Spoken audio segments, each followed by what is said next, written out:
Good afternoon दोस्तों। आज का डेट 9/5/2021 है। क्लास 10 का सब्जेक्ट भूगोल, जिसको हम इंग्लिश में ज्योग्राफी कहते हैं, और खास करके ये बिहार स्कूल एग्जामिनेशन बोर्ड यानी बिहार बोर्ड अपने बिहार बोर्ड के लिए स्टार्ट कर रहा हूँ पढ़ाने के लिए। आज डिजास्टर मैनेजमेंट, आपदा प्रबंधन जिसको हिंदी में बोलते हैं, उस चैप्टर को मैं पहले स्टार्ट कर रहा हूँ। ठीक है। और रहा बात इसमें कि डिजास्टर मैनेजमेंट जो है वो चैप्टर हम लोगों को बेसिकली समझना कहाँ से है, तो 7th क्लास। ऐसे जनरली 6 क्लास से हम लोग पढ़ते आ रहे हैं। 5 क्लास में भी कुछ पढ़े कि वोल्केनोज क्या होता है, यानी भूकंप क्या होता है, ज्वालामुखी क्या होता है, अर्थक्वेक यानी कि भूकंप क्या होता है, सुनामी क्या होता है, ये सब चीज़ों मैंने जाना, जो कि एक नॉर्मली आपदा के रूप में हम इसको जनरली पढ़ते आया। छोटे छोटे पॉइंट में छोटे छोटे मतलब एक तरह से डिफिनेशन के हिसाब से, परिभाषा के हिसाब से जानते आया कि हाँ ये चीज़ होता है। एक तरह से ये भी एक नेचुरल फिनोमिना के रूप में हम जानते हैं, प्राकृतिक आपदा के रूप में जानते हैं। तो हम अब इसका बेसिकली स्टार्टअप कहाँ से हम करते हैं, तो जनरली 9th क्लास से हम लोग ऐसे 8 क्लास से जानते हैं। 9th क्लास नहीं, 8 क्लास में हम लोग जानने कहाँ से चालू हो जाता है कि 8 में हम लोग आपदा के बारे में जानते हैं कि आपदा होता क्या है, आपदा कितने प्रकार के होता है, और उसके प्रकार के बारे में खाली थोड़ा बहुत मतलब कि डिस्कस करते हैं। 9th में जब जाते हैं तो उसका एक प्रकार आता है। क्या आता है, तो पहला आपदा का प्रकार जो आता है वो आपदा का प्रकार जो है वो 2 तरह का है। एक होता है प्राकृतिक। क्या होता है? प्राकृतिक, जिसको बोलते हैं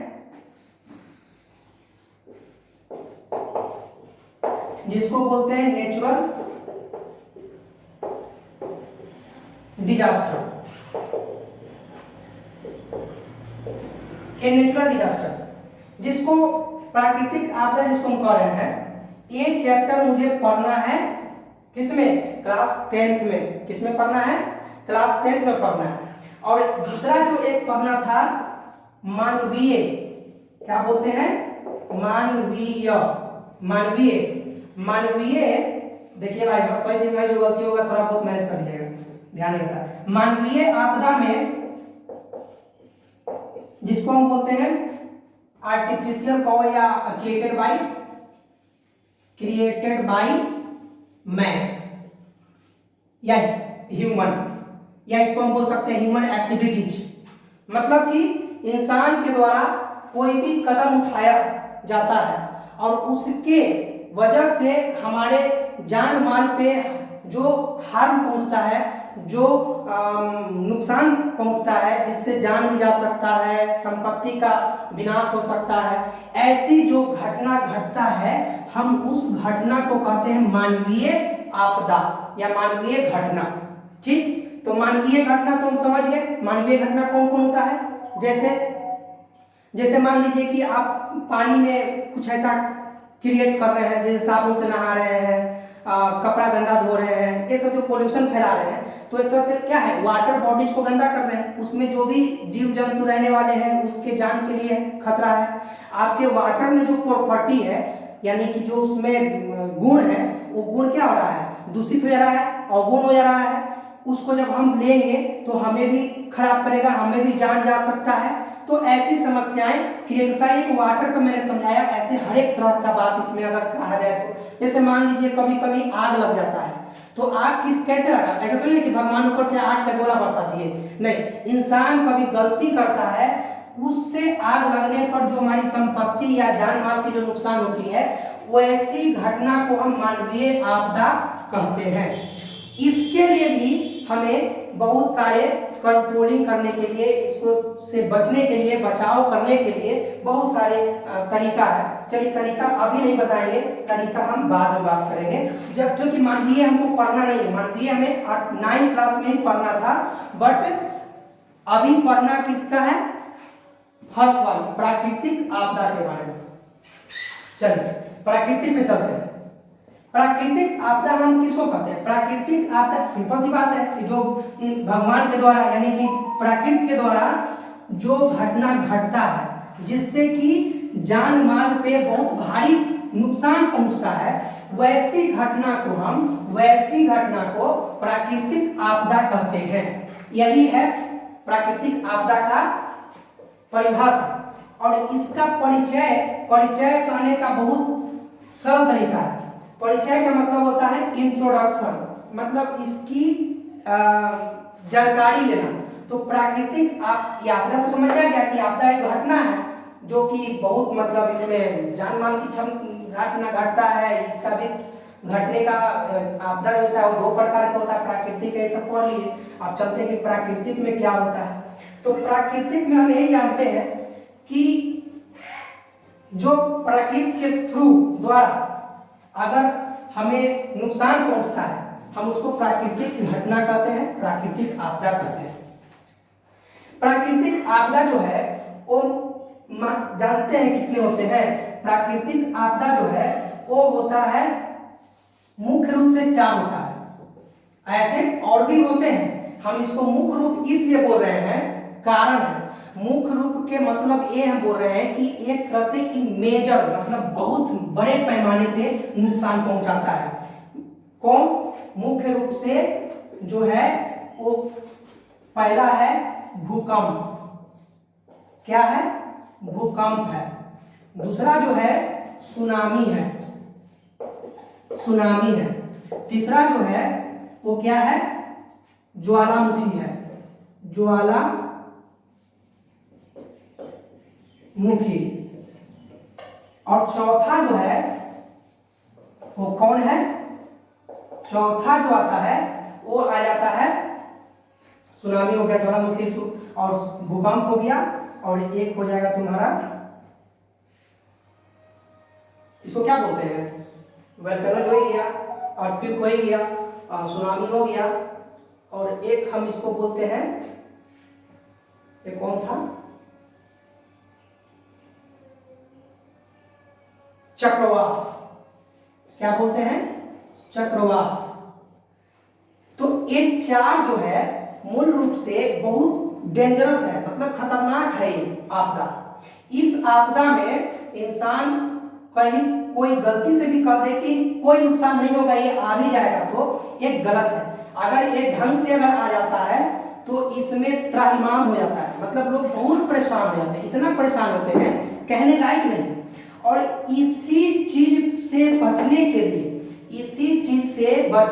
लिए और इससे सुरक्षित लोगों को बचाने के लिए हमें मैनेजमेंट का काम करना पड़ता है। मैनेज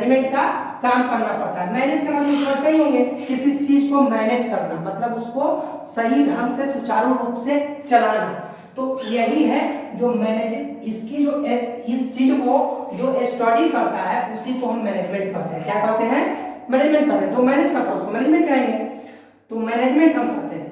तो चलते हैं कि अब इसके अलावा भी कुछ ऐसे जनरल है जो हमारे क्षेत्र में, हमारे देश में, हमारे राज्य में एक क्रिएट है। देखिए वो सब चीज जो है कुछ मतलब क्षेत्र में जो फैला हुआ है ऐसी प्रॉब्लम, तो ये सब हमारा मतलब कि किसके ऊपर डिपेंड करता है? ये सब भी डिपेंड जो करेगा, जैसे सुखाड़ हुआ, बाढ़ हुआ, क्या हुआ? सुखाड़ हो गया या बाढ़ हो गया, या फिर हिमस्खलन हो गया, भूस्खलन हो गया, ये सब जितने भी हैं ये सब जगह पे डिपेंड करता है। ये सब जगह पे अब कोई कहेगा कि बिहार में हिमस्खलन हो गया, देखो कितना मूर्ख वाला बात है, मतलब पक्का वो पगला होगा। क्या होगा? पक्का पगला होगा जो कि बोलेगा कि बिहार में हिमस्खलन हो गया। अरे बेवकूफ, बिहार में हिमस्खलन नहीं, भूस्खलन बोलेगा तो थोड़ा माना जाएगा, सुखाड़ बोलेगा तो 100% मानेंगे। अगर फिर बोलता है कि इसको क्या बोलते हैं, बाढ़ आ गया, तो बोलेगा कि हाँ ये भी बात सही है, यहाँ पे है। तो ये दो चीज हमारे बिहार में तंग करता है, और ये दो चीज जो है ये बिहार को हमेशा से, आज से नहीं, हमेशा से मतलब बहुत पहले से ये दो चीज हर एक साल प्रति वर्ष एक क्रिएट होता है हमारे बिहार के अंदर। उत्तरी बिहार में आप जानते ही हैं इससे तबाह होते हैं लोग। कुछ कुछ आधे बिहार में सुखाड़ से भी तबाह होते हैं। अब रहा बात कि जो हम लोग सुखाड़, बाढ़ और चक्रवात, भूकंप, ज्वालामुखी और सुनामी, ये सब जो एक तरह से प्राकृतिक रूप का, जो प्राकृतिक के तरफ से, प्राकृतिक के द्वारा जो आपदा क्रिएट किया जाता है, होता है, उसको हम लोग कैसे मैनेजमेंट के हिसाब से, कैसे इससे हम बचते हैं, लोगों को बचाते हैं, कैसे इससे हम निकलते हैं।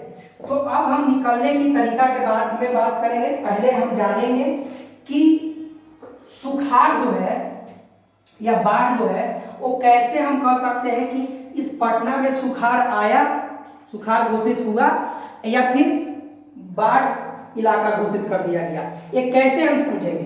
तो इसके लिए भी स्केल बना है। क्या बना है? स्केल। जैसे हर एक चीज के मेजरमेंट बनता है ना, तो हर एक चीज का मेजरमेंट बनता है, तो इस चीज के लिए भी मेजरमेंट बना है। यानी कि बारिश के ऊपर, बारिश होगा तो बाढ़ भी आ सकता है, नहीं भी आ सकता है। बारिश नहीं होगा तो बाढ़ तो नहीं आएगा, बाकी सुखाड़ तो आ जाएगा। और सुखाड़ नहीं आया तो क्या होगा? सुखाड़ नहीं आएगा, बारिश नहीं आएगा तो सुखाड़ आएगा। अगर सुखाड़ आया, कोई कह दिया कि 2-4 दिन बारिश हो गया, तब सुखाड़ कैसे हो गया? बारिश तो हो गई क्या 2-4 दिन? तो नहीं, आपको 2 दिन या 4 दिन, हमको 2 दिन 4 दिन करने से कुछ ना होता है। इसके लिए स्केल है। बोला जाता है कि प्रति वर्ष, मतलब प्रति वर्ष अगर 25% बारिश होता है जिस क्षेत्र में, प्रति वर्ष 25% अगर बारिश होता है साल भर में, एनुअली बोल रहे हैं भाई, ये मत समझिएगा कि एक दिन का, साल भर में 25% बारिश हुआ। 25% का मतलब क्या समझे? साल में कितना महीना? 12 महीना। 12 के 25% कितना होगा? 4 महीना। यानी कि 12 महीना में टोटल, साल भर में 4 महीना अगर बारिश हो जाता है तो हमारा क्षेत्र क्या होगा? सुखाड़ घोषित नहीं होगा। ये बात को ध्यान रखिएगा। अब है प्रति वर्ष 25%। अब देखिए, अगर बारिश का अगर बात हम करें तो एक कम वर्षा कहां पे बोलता है कि अगर सामान्यतः, अगर मान लो कि सामान्य रूप से, मतलब ना कम ना ज्यादा, तो कितना होना चाहिए? 50% होना चाहिए। अगर प्रति वर्ष 25% हुआ तो क्या नहीं हुआ? सुखाड़ नहीं कहेंगे। क्या नहीं कहेंगे? सुखाड़ घोषित नहीं करेंगे। बाकी प्रति वर्ष क्या चाहिए? सामान्य रूप से कितना चाहिए बारिश? सामान्य रूप से 50% चाहिए, क्योंकि हमें 50% की जरूरत है। पीने के लिए चाहिए, इरिगेशन के लिए चाहिए। इरिगेशन मतलब समझते हैं, मतलब किसानी लाइन में, मतलब पानी खेतों में डालने के लिए, जाने के लिए, ये सब चीजों के लिए चाहिए। तो बहुत सारे काम है, पानी का जानते ही है। तो 50% बारिश की जरूरत है।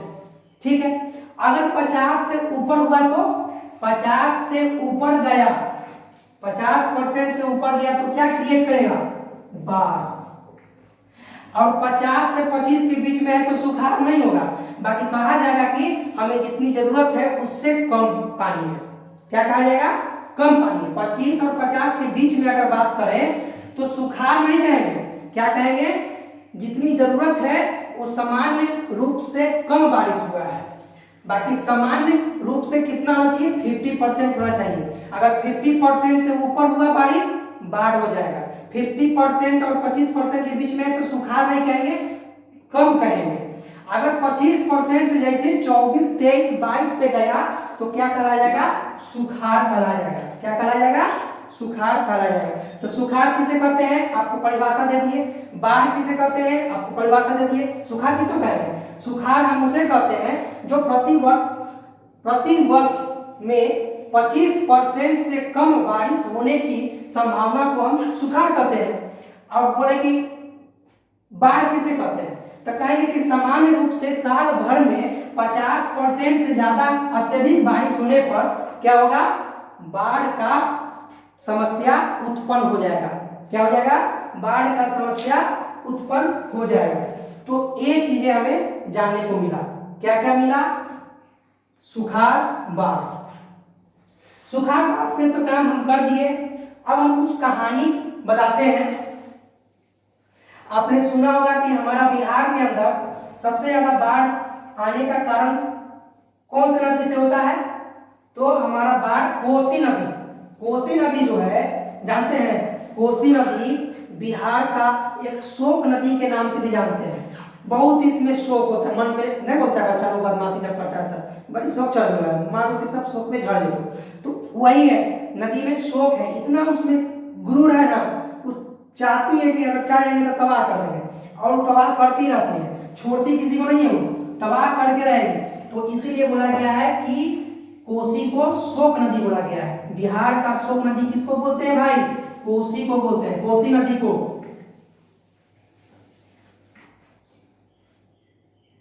अब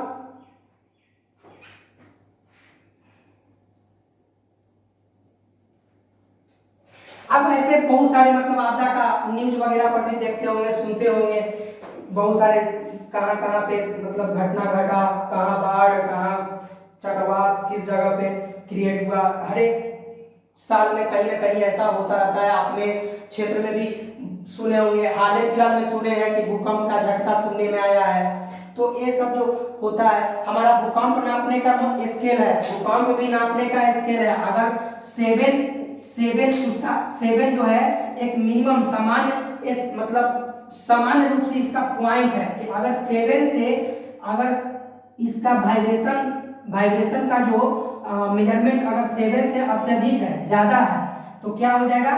भूकंप महसूस होगा। क्या होगा? भूकंप महसूस होगा। अगर 7 से कम है, तो 7 से जैसे 6 है, 5 है, 4 है, 3 है, 2 है, 1 है, तो 7 है तो इसमें भी कंपन महसूस होता है, बाकी इसमें कुछ क्षति होने का डर कम रहता है। इससे ज्यादा होगा तो क्षति हो सकता है। जैसे 6, 5, 4, 3 पे आ रहा है, 4 पे आएगा, 3 पे आएगा ना, तो पता नहीं चलेगा कि भूकंप आया है, इतना मतलब कि महसूस नहीं होता है। बाकी 7 पे आता है तो महसूस होता है, बाकी जान जाने का ये सब चीजों का टेंशन नहीं रहता है, क्योंकि नुकसान नहीं होता, उतना उसमें पावर नहीं होता है। बाकी इससे जैसे ही ऊपर जाता है तो पावर बढ़ जाता है। तो भूकंप था। अब चलते हैं, कुछ कहानी सुना देते हैं थोड़ा। बिहार सहित देश के अनेक भागों में वर्षा की मात्रा कम होने के कारण सुखाड़ की स्थिति उत्पन्न हो गई है। बाढ़ और सूखा तो बिहार के लोगों के लिए एक त्रासदी माना गया है, जो कि अस्थायी रूप से है। अभी बार बोल रहे हैं कि सुखाड़ और बाढ़ दो को जो है हमारा बिहार के भाई लोगों के साथ ये दो एक्स्ट्रा भाई है, ये दोनों साथ में रहता है, समझिए, दोनों साथ में रहता है। ये दो सीजन होवे करता है, बाढ़ और सुखाड़, ये दोनों से कोई नहीं बचा है, सब ग्रसित होते हैं सभी। इसमें ज्यादातर किसान फैमिली के जो लोग होते हैं, वो किसान परिवार जो है काफी दुविधा में पड़ जाते हैं, काफी उनकी मरण जोग हो जाती है, बहुत तकलीफें होती हैं उनके। बाकी अब आपदा को कोई नहीं टाल सकता है।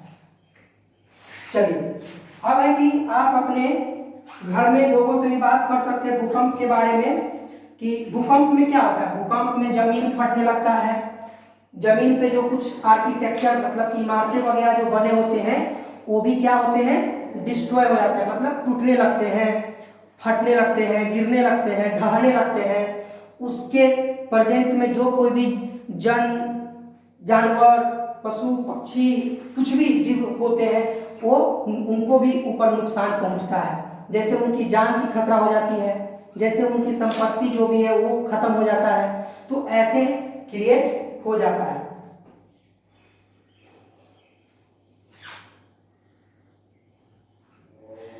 जो समुद्र के तट के किनारे जो होते हैं, उनको सुनामी और चक्रवातीय प्रभाव से हर एक साल मतलब कि झेलना पड़ता है। एक है हमें बिहार में तो ये सब चीज सुनामी और चक्रवात से हमें झेलना नहीं पड़ता है, क्योंकि हमारा जो बिहार जो है, भारत के अंदर जो बिहार है, वो एक मैदानी क्षेत्र है। कहाँ होता है? मैदानी क्षेत्र। मैदानी क्षेत्र में सुखाड़, फिर से दोहरा है, सुखाड़ और बाढ़, ये तो दो है ही। उसके साथ साथ में यही होगा तेज हवा या फिर तेज गर्म हवा, तेज ठंड हवा, तेज गर्म हवा, यही चलता है, इसके अलावा यहाँ कुछ भी नहीं है। अब चलो भारत के पर्वतीय क्षेत्रों में, पर्वतीय मतलब सुनते ना है पर्वत पहाड़, भारत के पहाड़ी क्षेत्रों में भूस्खलन और मृदा, भूस्खलन मतलब जमीन को खिसकना, ठीक है, तो भूस्खलन जैसी घटनाओं अक्सर वहां पे देखा जाता है, जैसे जम्मू कश्मीर हो गया, हिमाचल प्रदेश हो गया, अरुणाचल प्रदेश हो गया, जितने भी हिली एरियाज का पहाड़ी इलाका का जो रेंज है, क्षेत्र है, उस एरिया में भूस्खलन, मृदा और क्या बोलते हैं हिमस्खलन, ये सब चीजों का वहां पे काफी ज्यादा देखने को मिलता रहता है।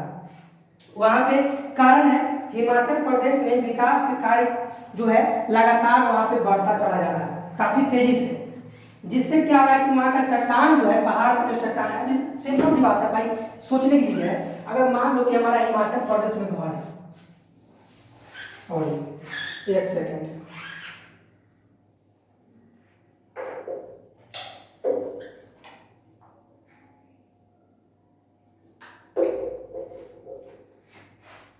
जैसे मान लीजिए कि हमारा हिमाचल प्रदेश में घर है, कहाँ गए इसका, एक पहाड़ है, सोचने के लिए वहां के जो लोग, देखिए इंसान बना है ना, तो इंसान का मतलब ये नहीं होता है कि आप किसी चीज को डिस्ट्रॉय करके, बर्बाद करके और अपना जीवन को आरामदायक बनाने के लिए आप यूज कर लें।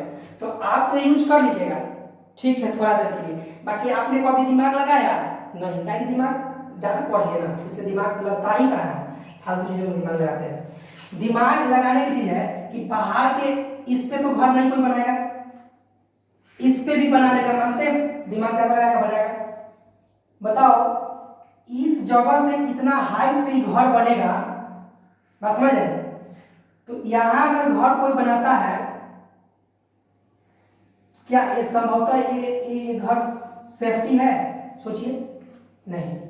अगर मान लीजिए कि इस जगह पे बनाता है, ये अप होता है, ये डाउन होता है, बाबू याद रखिएगा, तो इस जगह पे अगर हम बनाते हैं भर उड़ करके कोई सुखाड़ के कुछ हो, अब मान लीजिए कि यहाँ से तोड़ के यहाँ भर दिए, बताइए यहाँ से ये खसकेगा, तो ये खसकेगा तो ये खसक के नीचे आएगा, तो ये इधर होगा कि नहीं होगा, तो जब ये खसका तो फिर यहाँ भी क्रैक किया, यहाँ क्रैक किया, यहाँ हम घर बनाया तो ये भी क्रैक कर दिया, एक चीज हो गया। दूसरी बात, अगर मान लो क्रैक नहीं करता है, इस जगह से अगर हिमस्खलन होता है तो पानी इसका कहाँ जाएगा, पानी नीचे ही आएगा ना, तब पानी आएगा तब डूब जाएगा, मतलब ऐसी सारी समस्या होती है।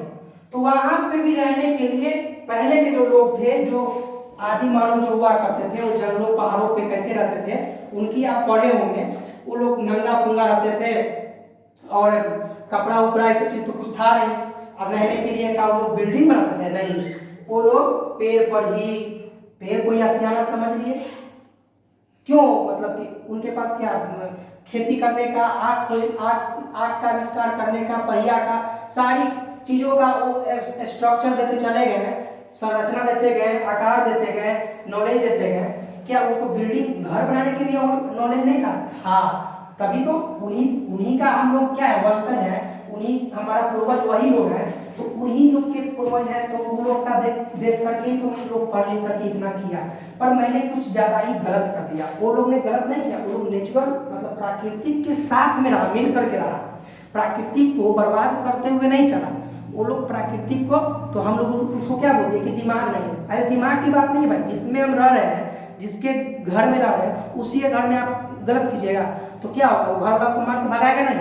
तो वही हो रहा है आज के डेट में, प्राकृतिक के साथ जो छेड़छाड़ कर रहे हैं, वो जो गलत कर रहे हैं, उसी का भुगतान अभी भुगतना पड़ रहा है, और कुछ अलग नहीं है। अभी से भी अगर हम मिल करके रहने लगेंगे प्राकृतिक के साथ, सारा वापस आ जाएगा, कुछ इफेक्ट नहीं होगा। फिर दिन प्रतिदिन हम लोग क्या कर रहे हैं, अभी सुने होंगे उत्तराखंड में कोई जगह के नाम था, भूल रहे हैं, वहां पे हिमस्खलन हुआ। हिमस्खलन जानते क्यों हुआ? सबसे पहली बात जानिए, हिमस्खलन होने का कारण कहीं पे भी वहां पे ऑन कंस्ट्रक्शन रोड का कंस्ट्रक्शन हो रहा था, ब्रिज वगैरह बन रहा था। तो देखिए, जिस जगह पे एक चीज जान लीजिए, जहां पे क्राउड ज़्यादा होता है, भीड़ ज़्यादा होता है, जिस जगह पे आवाज़ें होती है वहाँ पे एनर्जी काउज होता है, और जहाँ एनर्जी काउज होगा तो वहाँ का जो टेम्परेचर होगा वो हाई होगा। क्या होगा?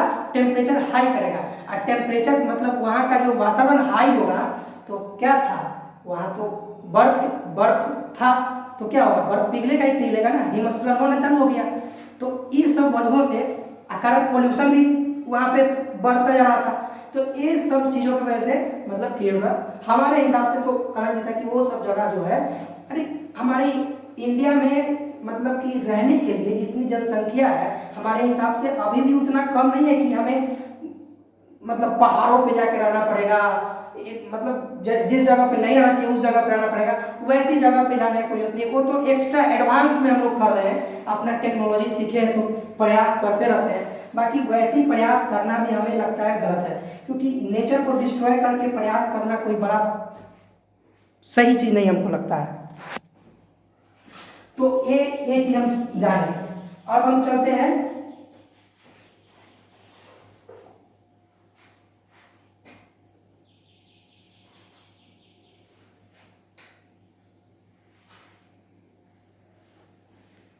तो ये हम समझिए कि चट्टान जब ये टूटेगा तो क्या होगा, चट्टान जो टूट करके जो नीचे जमीन के नीचे जब आ गया तो इसको हम कहते हैं भूस्खलन।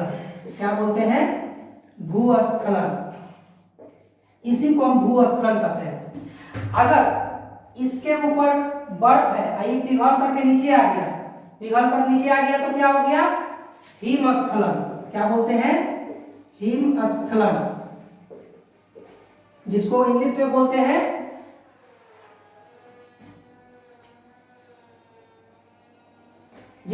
हम बोलते हैं, क्या बोलते हैं? आइस फॉल ना, आइस फॉल।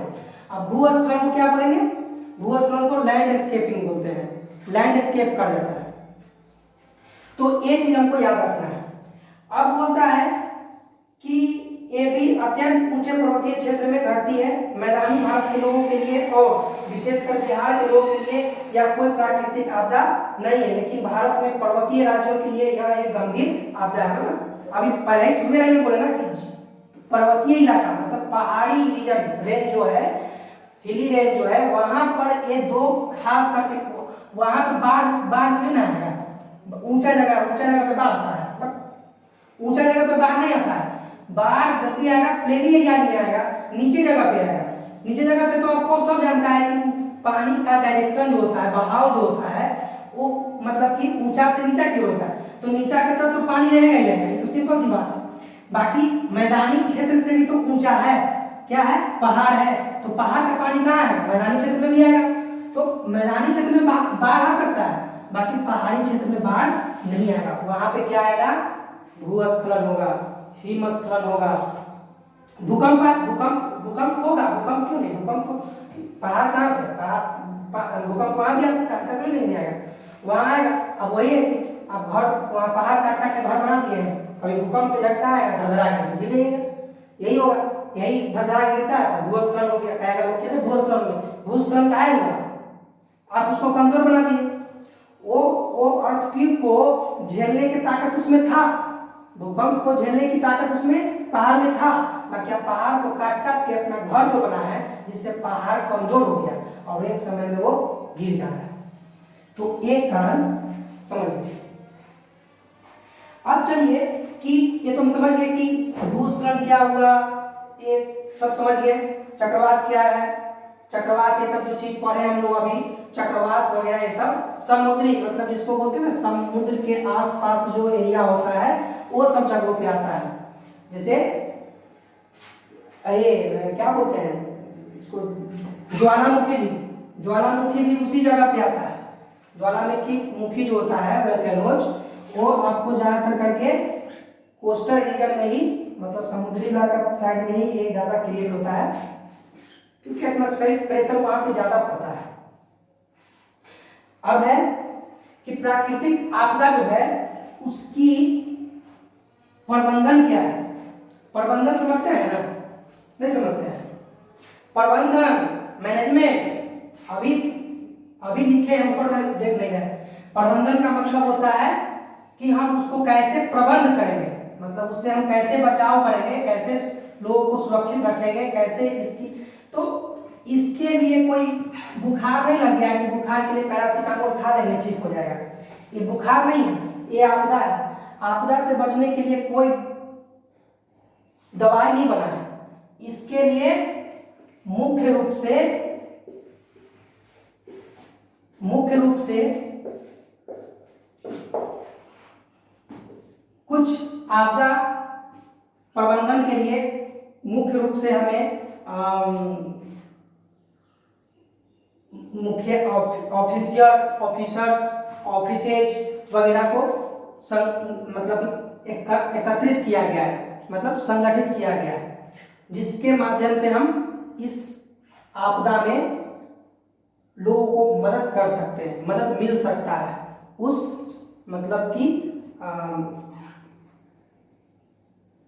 प्रबंधन से, या कहो तो ऑफिसर मतलब जो भी कार्यकर्मी है या फिर जो हमें सहायता करने वाले हैं वैसे लोगों से हमें मदद मिलता है। बाकी इस मुख्य रूप की बात को हमको समझना है कि प्रबंधन का जो तरीका प्राकृतिक आपदा प्रबंधन जो है उसमें जान लीजिए कैसे किस किस लेवल पे कहाँ, जैसे मान लीजिए कि मान लो सिंपल सी बात कि अगर हमको आपदा प्रबंधन से मदद लेना है तो आप डायरेक्ट थोड़ी ना चलिएगा मतलब कि एकदम सेंट्रल गवर्नमेंट के पास, केंद्र सरकार के पास कि हमको यहाँ बाढ़ आया है, हमारे यहाँ भूकंप आ गया, घर टूट गया, पैसा दीजिए। नहीं, आपको इसके लिए लेवल है, एक लेवल नहीं है 5 लेवल है।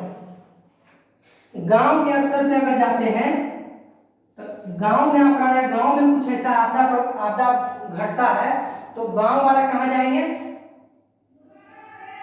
गांव वाला जो जाएंगे वो जाएंगे ग्रामीण आपदा प्रबंधन कार्यालय या समिति, ग्रामीण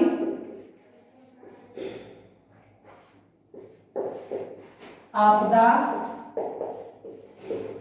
प्रबंधन समिति।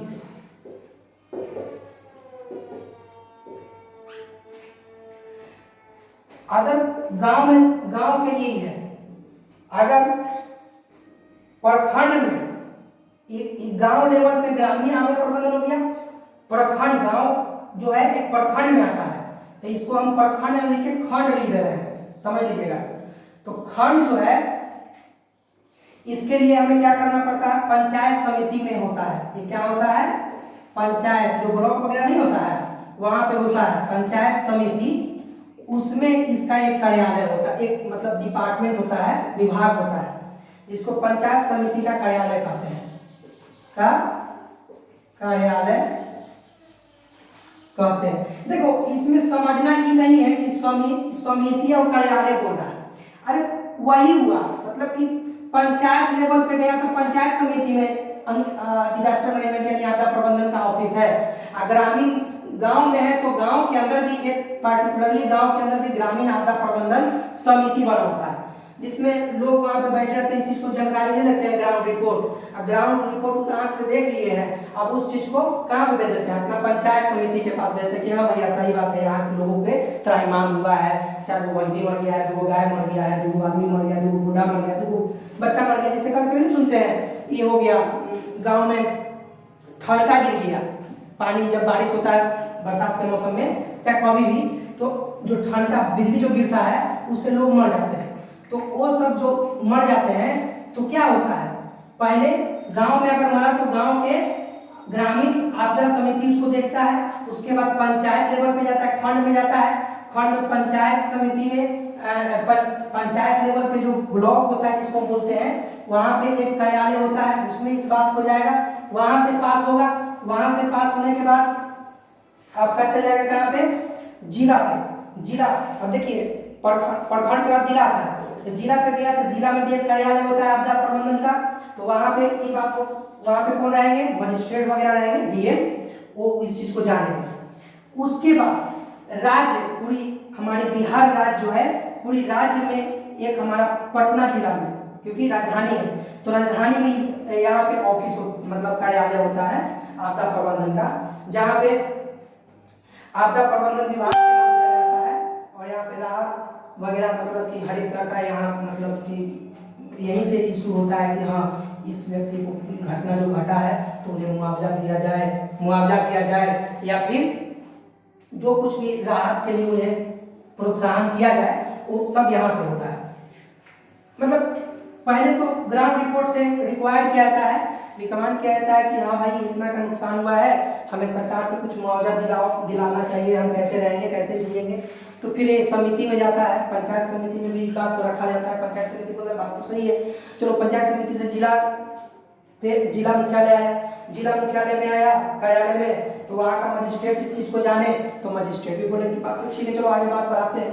वो अब आ रहे मंत्री के पास, जो हमारे विभाग के मंत्री, जो आपदा प्रबंधन का जो मंत्री होते हैं बिहार गवर्नमेंट के, उनके पास आएंगे। वहाँ पे जो ऑफिसर्स होंगे, कुछ मंत्रीगण होंगे, नेता होंगे, उनको ये बात बताया जाएगा। बताने पर जानकारी जब उन्हें पता, इन्फॉर्मेशन जब दिया जाएगा, जानकारी जब दिया जाएगा, तो क्या होगा कि इस चीज को देखेंगे, रियलाइज करेंगे, रियलाइज करने के बाद उन्हें जो उचित कदम उठाना होता है वो वहां से कमांड करेंगे। अगर इसके ऊपर, ये तो हो गया ऐसे, गांव हो गया, प्रखंड हो गया, जिला हो गया, राज्य हो गया। अब चलते हैं एक राष्ट्रीय स्तर पे, पूरा भारत में अगर आपदा आएगा तो उसको कौन कंट्रोल करेगा भाई? ये तो स्टेट लेवल पे हो गया। स्टेट लेवल के अंदर भी तीन को बताया ना, स्टेट लेवल हो गया, एक जिला स्तर हो गया, एक पंचायती स्तर हो गया, एक ग्रामीण स्तर हो गया। 4 स्तर पे बात कर लिया अपने स्टेट में। 4 जगह से हम संपर्क कर सकते हैं। अपने अगर स्टेट में होता है तब, अगर पूरा इंडिया में हो जाएगा तो क्या नीतीश कुमार ठेका लिए हुए हैं, पूरा इंडिया का संभाल रहे तो पीएम है नहीं, तो हमें कहाँ जाना होगा? राष्ट्रीय मतलब नेशनल नोडल मंत्रालय के पास जाएंगे। कहाँ जाएंगे? नोडल मंत्रालय। तो गांव हो गया, खंड हो गया, जिला हो गया, और जिला के बाद क्या है? राज्य हो गया। राज्य में कैपिटल में होगा ये ऑफिस, और एक होता है नोडल मंत्रालय जो राष्ट्रीय हो गया। क्या हो गया? राष्ट्रीय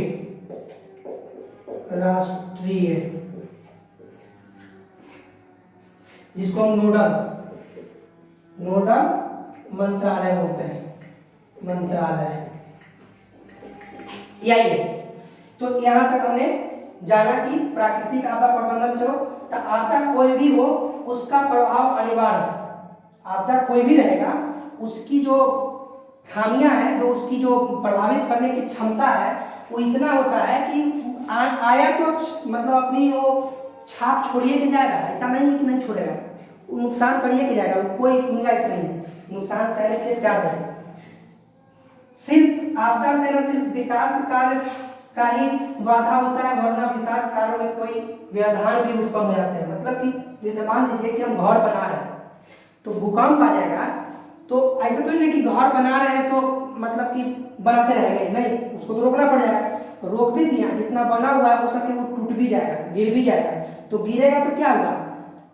इतना सारा पैसा लगाया, खर्च किया, सब तो चल गया, माटी में बुड़ गया, माटी में मिल गया ना। अब माटी में मिल गया तो ये नुकसान हुआ।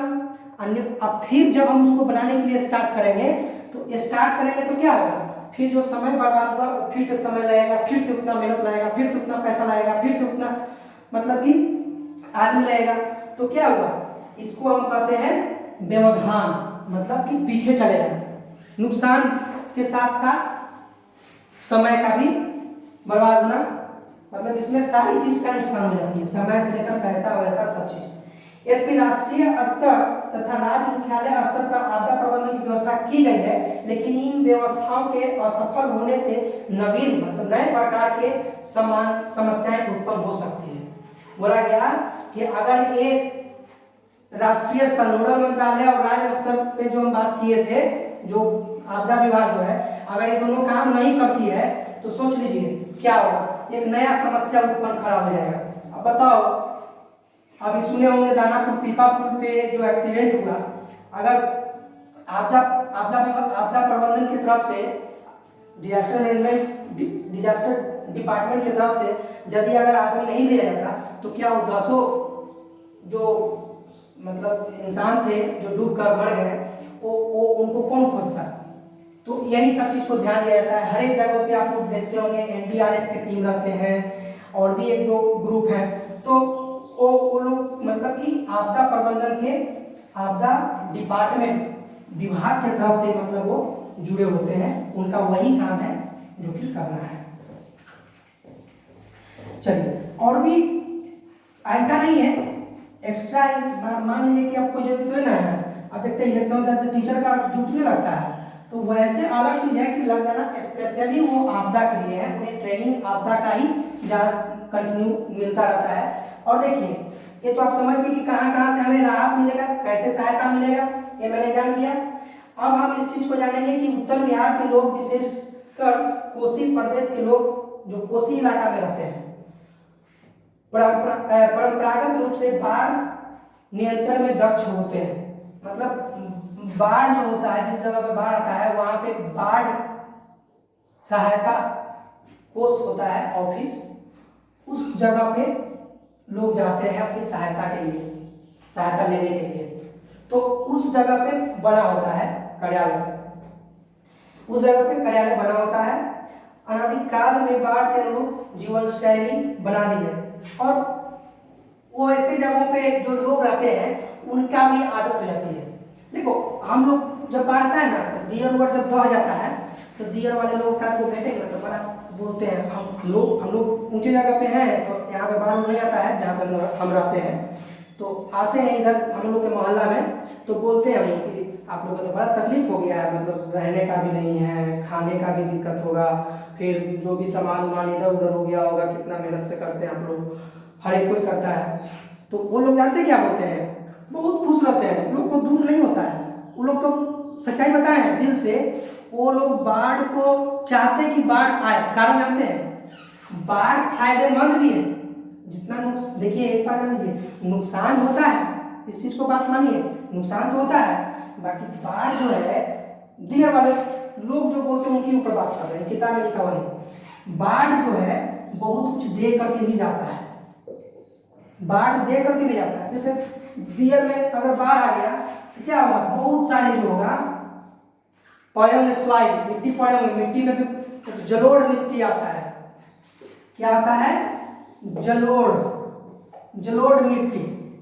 तो जलोढ़ मिट्टी कैसे आता है, जल मतलब पानी में बहकर, पानी के साथ बह करके आता है।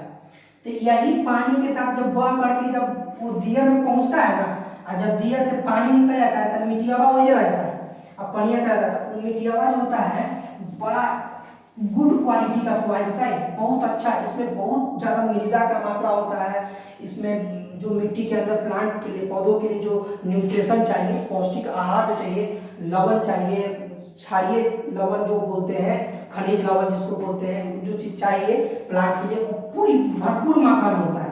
जानते हैं वहाँ पे बाढ़ आ गया, बाढ़ का पानी निकल गया, उसका खेती करता है तो आप 2 से 3 फसल में न कमाइएगा, वो एक फसल में कमा लेते हैं, एक फसल में 3 से 4 महीने में कमा करके पैसा रख लेंगे, बाकी बात फिर बाढ़ आ जाए, वो चाहते हैं कि फिर से बाढ़ आए, कि फिर मिट्टी बदल जाएगा और फिर लगाएंगे, फिर 3 फसल के बराबर एक के बार में कर देंगे। मतलब वो उन लोगों का ये एक तरह से बहुत अच्छा, मतलब कि वो लोग मानते हैं, ठीक है। हम लोग वो लोग को आदत हो गया ना, प्रॉब्लम को देखिए, बार समस्या एक वजह नहीं, लाइफ में समस्या बहुत होता है, और समस्या को बार बार फेस कीजिएगा ना तो